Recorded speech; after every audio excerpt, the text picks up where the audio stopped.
우리가 히브리서 그러면 우리 성도님들 머릿속에 떠오른 단어가 하나 있죠. 믿음 그러지 않아요. 히브리서는 믿음창이다 그러잖아요. 믿음이다. 야고보 그러면은 이제 떠오르는 게 있어요. 뭐가 있어요?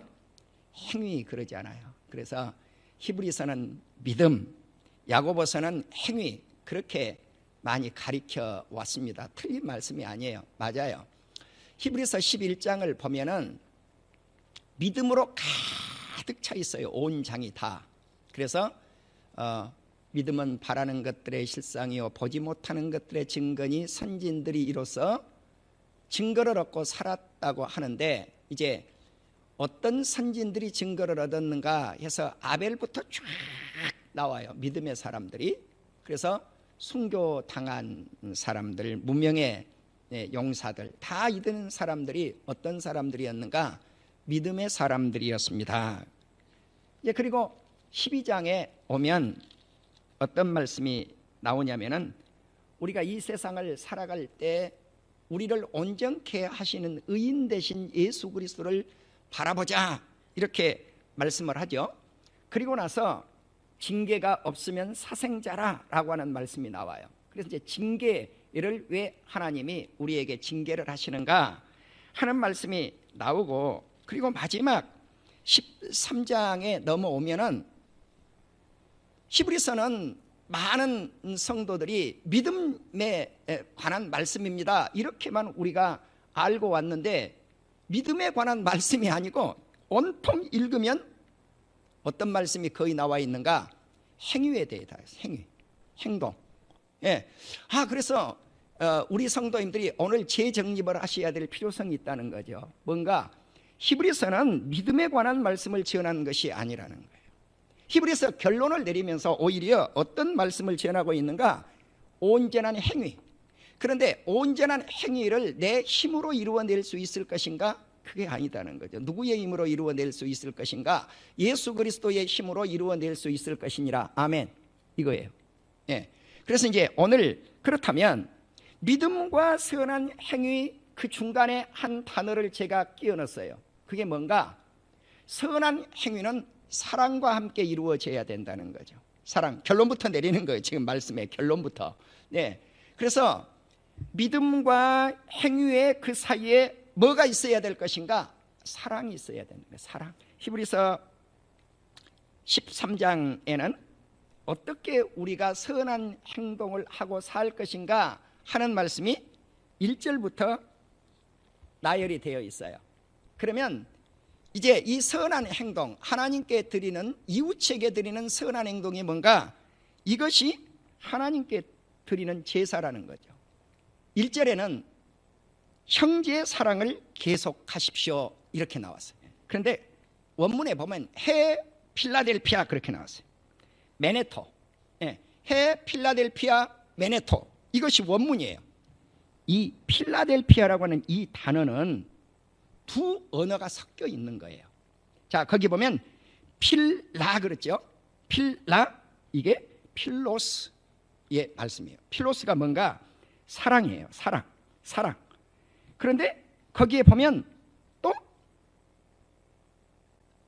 아델포이아 그랬잖아요. 아델포이아, 이게 뭔가? 사랑이에요. 아델포스. 아델포스, 기본형은 아델포스인데, 그러니까 사랑, 형제, 두 단어가 거기에 묶여 있는 거예요. 그래서 형제를 사랑하는 것을 아델포스라고 하는구나, 이걸 한 단어로 묶어놨단 말입니다. 한 단어로. 메네토.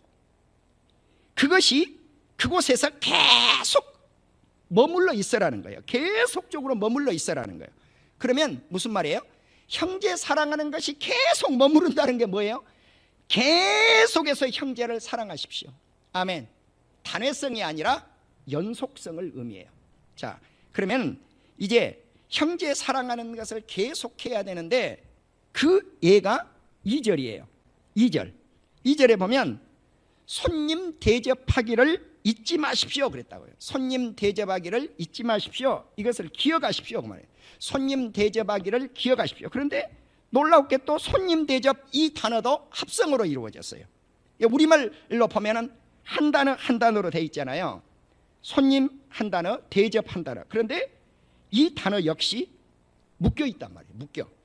예, 어떻게 묶여 있느냐면은 여기서 두 번째 형제 사랑의 구체적인 예를 필록세니아스라고 하는 이 단어에 묶여 있어요. 필로스예요. 예, 그런데 여기서 세니아스는 세노스라고 하는 단어를 세니아스라고 이렇게 말씀을 했는데, 필로스 조금 전에 말씀드렸죠. 필로스는 뭐예요? 사랑이라고 그랬잖아요. 사랑. 그러면 이 세니아스라고 하는 세노스, 이게 뭔가 낯선 사람. 우리말 번역에 나그네예요. 그러니까 나그네를 사랑하라고 하는 말씀이구나 하는 걸 알 수 있잖아요. 나그네 사랑, 낯선 사람을 사랑하는 거예요. 그러니까 우리가 손님을 대접하는데 이것이 구체적으로 나타나는 것이 뭘까? 이것이 형제 사랑이라는 거죠. 자, 그러면 이 두 단어 필로스와 세노스라고 하는 낯선 사람을 사랑하십시오라고 하는 합성어를 썼는데, 그런 사람들이 누가 있느냐는 거죠. 자, 여기 보면 간략하게 말씀을 했어요. 손님 대접하기를 잊지 마십시오. 이로써 부지 중에 천사들을 대접하는 이들이 있었습니다. 내가 알지는 못했는데 내가 대접을 해놓고 보니까 천사를 대접한 거예요. 예, 하나님께 대접한지를 몰랐는데 대접을 해놓고 보니까 하나님께 대접을 한 거예요. 이렇게 됐단 말이죠. 하나님이 마므레 상수리 나무 아래서 쉬고 있는 아브라함에게 나타나셨어요. 이 날이 아주 날이 뜨거워요. 뜨거우면 우리가 그늘밑을 찾지 않아요? 마찬가지로 아브라함도 그렇게 해서 이 장막에 딱 앉아 있었는데 하나님이 이곳에 나타난 거죠. 그런데 또 나타났는데 어떤 사람들 셋이 등장을 한 거예요. 이 사람 셋이 누군가? 천사들이에요. 이 맞은편에 천사들이 딱 와 있는 거죠. 그래서 그들을 보고 장막문에 앉아 있었던 아브라함의 행동이에요. 달려갔어요. 누구를? 천사들에게. 그래서 그들을 영접합니다. 그리고 몸을 쫙 굽혀요.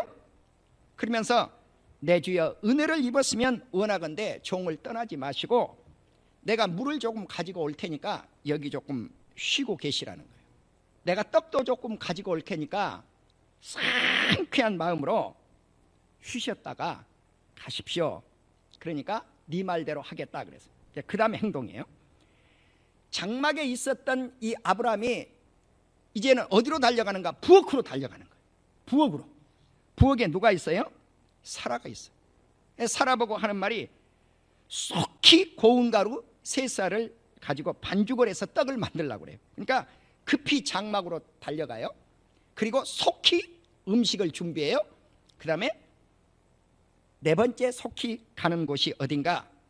종들에게 갔어요. 종들에게. 이번에는 하인들을 불러가지고 가축대 가운데 가장 기름지고 가장 좋은 최상급을 준비를 해서 잡았어요. 그리고 하인들 보고 요리를 하라고 그래요. 무슨 요리입니까? 이 소고기 요리 같은 이런 좋은 송아지 요리였어요. 그때 급히 요리를 했다 그렇게 나와요. 이들이 잘 먹고 나더니 축복을 주는 거죠. 자, 그러니까 낯선 사람을 대접한 결과가 뭘 것인가? 축복이에요. 낯선 사람을 대접한 결과는 축복이에요. 축복이 꼭 따르는데, 그러면 이 아브라함은 어떤 복을 받았는가? 아이의 출산의 축복을 받았어요. 출산. 낯선 사람에게 대접을 했을 때, 선한 역사를 베풀었을 때 이런 역사가 일어난다는 거예요. 창세기 19장 1절에 보면 저녁 때 이번에는 이제 이 천사들이 어느 집으로 갔는가? 아브라함의 조카 롯의 집으로 간 거예요. 그때 소돔 성문에 앉아 있었어요. 누가? 롯이. 근데 아브라함의 행동하고 똑같아요. 가서 뛰어갔다는 말씀은 없는데 영접은 했어요. 아브라함도 땅에 엎드려서 그들에게 절을 했는데 롯도 똑같이 그렇게 했어요. 그러면서 하는 말이 우리 집에 들리셔서 발도 씻으시고 주무시고 아침에 일찍 가십시오. 그러니까 아브라함이 대접했던 것하고는 어떻게 보면 더 고차원적인 대접이에요. 왜? 집으로 모셔드렸으니까. 그런데 문제는 뭐냐? 저녁 때였으니까. 그러죠? 자, 그래서 이제 거리에서 우리는 밤을 새겠다. 그런데 간청을 해서 롯이 자기 집에 모시게 돼요. 그러니까 우리가 낯선 사람을 대접했을 때 무엇까지 얻을 수 있는 역사가 롯에게 나타났는가? 구원과 생명이 일어났다. 생명. 모든 사람들이 절망 가운데 다 멸망받아 죽을 수밖에 없는 환경 속에서 살리는 구원의 은총을 베풀어 주셨다고 하는 사실입니다. 이제 3절에 오면 감옥에 갇힌 죄수들과 학대받은 사람들을 기억하십시오. 여러분, 우리가 억눌린 사람들, 그리고 감옥에 갇힌 죄수들, 참 하나님은 신비해요.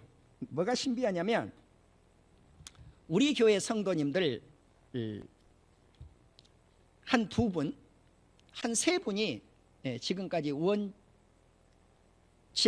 않았겠지만 감옥에 가신 분들이 계셨어요. 그런데 그것을 계기로 해가지고 지금까지 몇 년 됐는데, 그분들이 감옥에 들어갔다 나온 지가 몇 년 됐는데 감옥에 계신 분들이 가끔 우리 교회에 요청을 한단 말이에요. 5만 원만 보내주십시오. 7만 원만 보내주십시오. 10만 원만 보내주십시오. 은혜 잊지 않겠습니다. 그래서 거기서 오는데, 감옥에서 오는데 정말 이거 안 해줄 수 없어요. 그럼 이제 보내요. 그러면 또 잊어버리고 8년이나 7개월 8개월쯤 지나면 또 와요, 이 편지가. 그래서 어떻게 이것이 전달되었는가 했더니 자기들 입으로 전하는 거예요. 여러분, 예를 들어서 서울의 모 교도소에 있다가 저 지방의 어떤 교도소로 간 거죠. 그러면 그 교도소에 가서 나팔을 분다고요. 백배교에 연락을 했더니 그래도 보내주더라. 그게 지금까지 연결이 되고, 아무튼 작년까지 연결이 됐어요. 전사님 작년 한 10월쯤 됩니까? 그럴 거예요. 작년 10월까지. 금년에도 또 나는 그분들에 의해서 연결되리라고 봐요. 여러분, 이것이 나는 우리 백배교의 축복이라고 봅니다. 할렐루야. 오늘 이 말씀에 의하면 축복입니다. 축복입니다.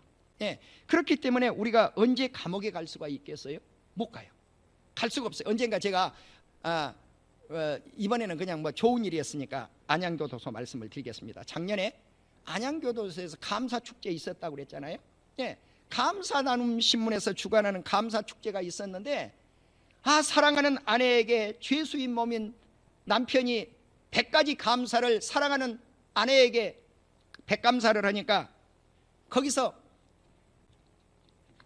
작품으로 당신 글이 잘 썼다, 그래서 1등, 2등, 3등, 4등 이 정도 되시는 분들을 모셨어요. 그러니까 사랑하는 아버지, 사랑하는 어머니, 고모, 친척들, 사랑하는 아내, 이렇게 교도소에 와가지고 이 강단에서 사랑하는 아내하고 남편이 부둥켜 안고, 아버지, 또 사랑하는 고모, 이렇게 누나 앉는 그런 모습을 볼 때 정말 정겹고 멋지더라고요. 교도소 안에서도 멋진 일들이 그렇게 일어나요. 여러분, 우리가 이처럼 감옥에 있는 죄수들, 또 학대받은 사람들을 우리가 기억하고 잊지 않고 그들에게 조금이라도 도움을 줄 수 있고 방문해서 위로할 수 있고, 그래서 다시는 죄를 짓지 마십시오, 복되게 사십시오, 거룩하게 사십시오, 예수 그리스도를 잘 믿고 사십시오, 이렇게 우리가 복음을 전할 수 있는 기회가 된다면 이것이 선한 행위들이라는 것입니다. 네 번째는 결혼식을, 우리말 성경에는 결혼을 소중히 여기고 그랬어요. 귀중히 여기고 그랬어요. 존귀하게 여기라고 그랬는데 원문에 보면 결혼식을 존귀하게 여기라는 거예요. 여러분, 이 말씀을 받을 때 재혼하신 분도 계시고, 또 뭐 세 번째 결혼하신 분들도 이 방송을 통해서라도 계실 줄 알아요. 첫 번째 결혼을 했다면 두 번 결혼이 없기를 바랍니다. 두 번 결혼식을 했다면 세 번 없기를 바랍니다. 아멘. 세 번 결혼식을 했다면 네 번째가 없기를 바랍니다. 그래서 이 본문이 뭔가 결혼식을 존귀 여기라는 거예요. 존귀. 잊지 말라는 거예요.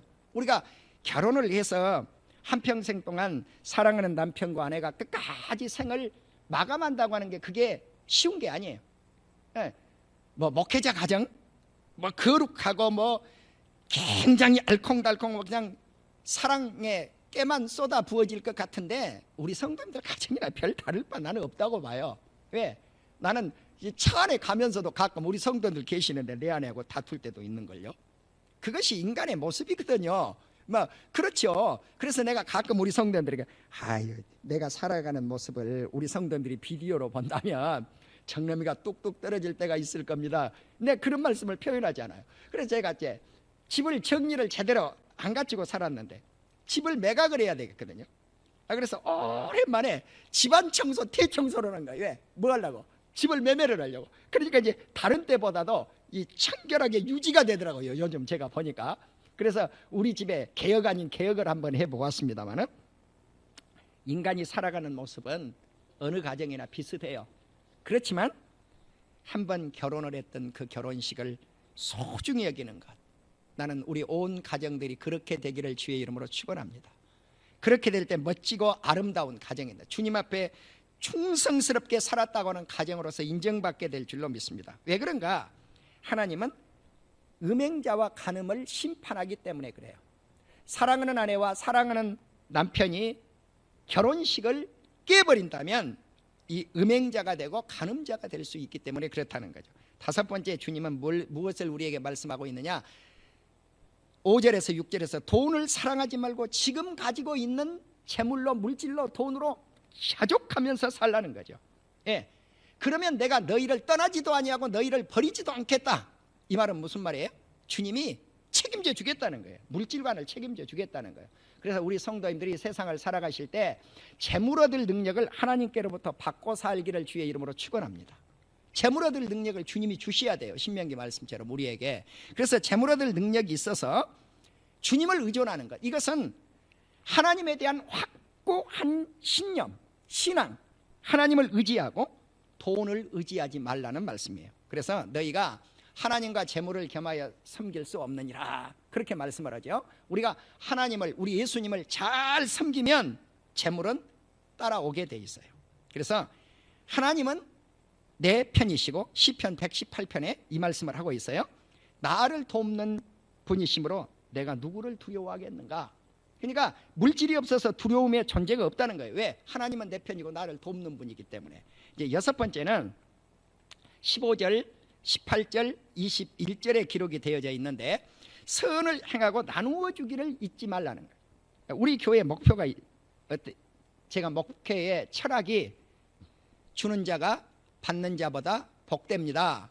사도행전 20장 35절에 항상 저 말씀인데, 정말 한평생 동안 내가 목회를 개척을 해서 지금까지 우리 성도님들에게 정말 이렇게 살아봅시다. 예, 약한 자를 한번 돕고 살아가는 것, 나보다 힘없는 분에게 무엇을 나누어 주고 살아가는 것, 이것이 복입니다.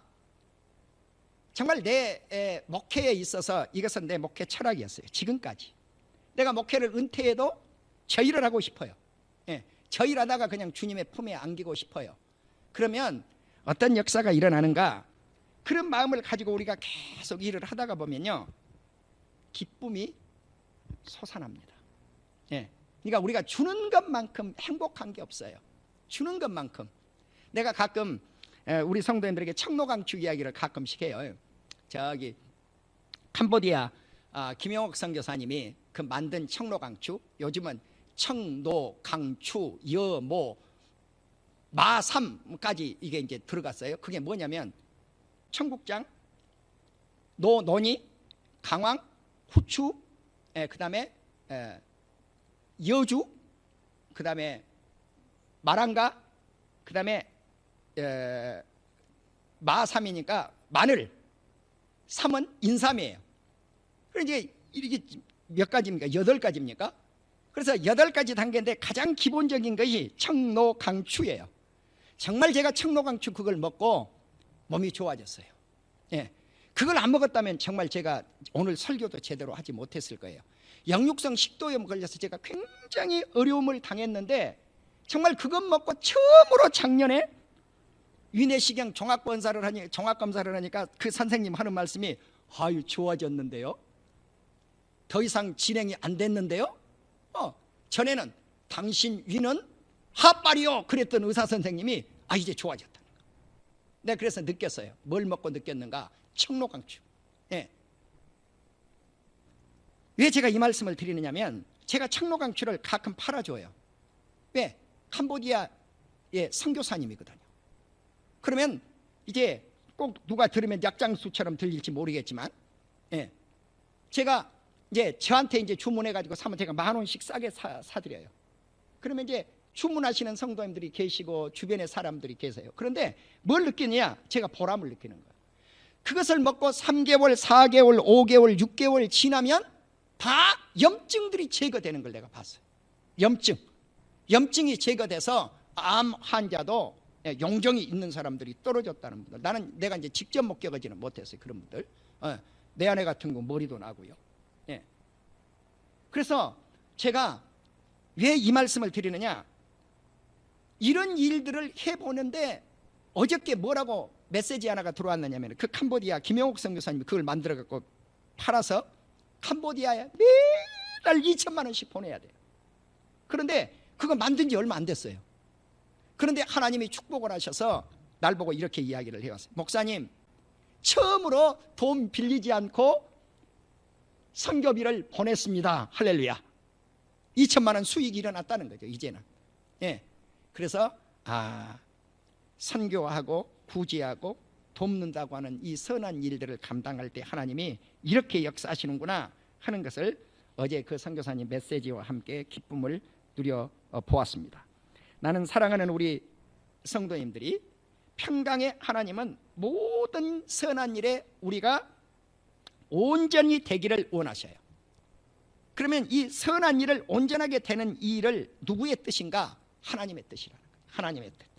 하나님의 뜻을 이루기를 원하는데 이 선을 행할 수 있는 것, 그것은 내 힘이 아니라 누구의 힘인가? 우리 예수님의 힘이에요. 하나님의 뜻이고 주님을 통해서만 이 온전한 선을 이루어내게 될 줄로 믿습니다. 이제 마지막으로 7번째, 교회 공동체 지도자들에게 순종하고 복종하라고 7절 17절에서 말씀을 해요. 교회 지도자는 하나님의 말씀을 양육하는 분들이죠. 목회자일 수도 있고 장로님들일 수도 있고 교사일 수도 있고, 예, 또 여전도 회장님은 여전도 회장님일 수도 있고 구역장님은 구역장님일 수도 있고, 예, 이게 지도자예요. 영적 지도자들이에요. 그래서 하나님의 말씀으로 성도들을 인도하는 사람들이 이 지도자들인데 그들의 행실을 자세히 보고 주의해 보라는 거죠. 그리고 그들의 믿음을 본받으라 그랬어요. 참 이게 굉장히 어려워요. 베드로전서 5장을 보면 양무리의 본이 되라 그랬어요. 양무리의 본이 되라. 이게 저 결혼식 주례사입니다. 예. 내가 결혼을 했는데 전도사 때 결혼했거든요. 내 아내하고 내 아내하고 결혼했겠죠. 당연히. 예. 내 아내하고 결혼했는데 우리 목사님이 제목이 뭐냐? 결혼식 주례사 제목이 양무리의 본이 되라. 우리 성도님들 결혼식 주례사 제목 아세요? 아시는 분 거의 없어요. 권사님 아세요? 거기는 예수님도 안 믿고 결혼했을지 몰라. 예. 아신 분 있어요? 결혼식 주례사? 예. 결혼식은 내용은 거의 똑같아요. 헤어지지 말고 한평생 동안 이 하얀 머리 팥불이 되도록까지 오래오래 잘 살라고. 이 말씀은 이제 머릿속에 기억이 되는데 나처럼 양무리의 본이 되라 이런 제목을 준 경우는 드물지 않아요. 목회자였기 때문에 우리 목사님이, 담임 목사님이 내가 전도사 시절에 그런 제목을 준 거예요. 네가 결혼을 지금 하는데 너는 목회자니까 앞으로 성도들의 본이 되어야 될 거니까 이 제목을 준 거예요. 바로 오늘 말씀이에요. 이 말씀이에요. 그래서 우리 목회자들이 성도들에게 목회자를 순종하고 복종하고 이것으로만 끝나는 것이 아니고 목회자 자신에게는 더 성도들에게 그것이 보여져야 된다는 거죠. 자, 그래서 만일에 성도들의 입장에서 목회자가 즐거운 목회를 못하고 근심스러운 목회를 한다면 이 원문에는 근심스러운 목회가 뭐냐? 슬픈 목회예요. 슬픔의 목회를 한다고 하면은 성도들에게 유익이 없다는 거죠. 그래서 성도들에게 목회자는 마지막 우리 성도들의 영혼을 위해서 목양을 해야 될 것이고 하나님 앞에 섰을 때 네가 어떻게 목회했느냐 그러고 주님과 계산을 해야 된다는 거죠. 예, 그것을 생각하고 목회를 하라 그랬어요. 이제 마지막으로 8에서 14절을 보시면 영원히 변함없는 예수 그리스도, 이게 사랑이에요. 사랑을 그래서 제가 제일 마지막에 넣은 거예요. 예수 그리스도의 그 사랑, 영원히 변함없는 예수 그리스도의 그 사랑. 그래서 우리가 믿음과 행함의 중간에 뭐가 있는가? 예수 그리스도의 사랑이 있어요. 우리가 하나님을 향한 사랑, 그리고 이웃을 향한 사랑, 이것이 대제사장 대신 예수 그리스도를 통해서만이 우리가 구원을 받고, 그 구원받는 그 은총이 과거에도 동일하고 현재에도 동일하고 미래에도 동일해요. 이 말씀이 어떤 말씀이냐면 8절이에요. 예수 그리스도는 어제나 오늘이나 영원토록 동일하시니라. 예수 그리스도께서 우리를 구원하신 방편, 구원하신 방법론이 어제 다르고 오늘 다르고 내일 다른 게 아니라는 거예요. 영원히 변함없이 과거에도 현재에도 미래에도 영원토록 우리 주님은 예수 그리스도를 통해서만 우리가 구원받을 수 있는 이 진리 속에, 이 사랑 속에 있다는 거죠. 그리고 예수님은 자기 백성을 거룩하기 위해서 영문밖 골고다에서 십자가를 지셨어요. 그 영문밖이 뭐예요? 예루살렘 밖이에요.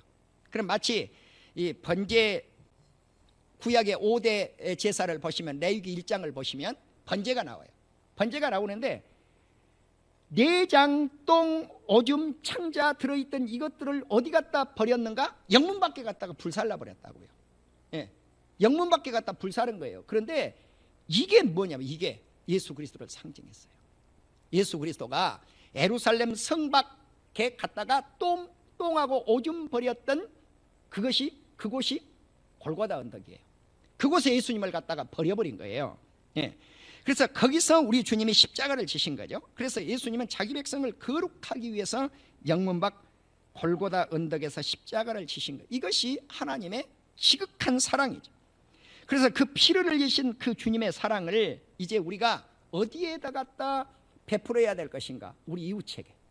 우리도 예수 그리스도의 그 십자가의 사랑을 우리 주님의 고난에 동참을 하면서 이웃에게 선을 행하는 것, 이것이 사랑입니다. 그래서 믿음과 행위의 중간 속에 예수 그리스도의 사랑, 이 사랑을 가지고 우리가 믿음을 온전히 이루어내는 선한 행동, 이 사랑이 영원토록 깃들여져서 주님의 나라에 이를 때까지 선한 사역이 우리 앞에 펼쳐지기를 주님의 이름으로 축원합니다. 기도하십시다.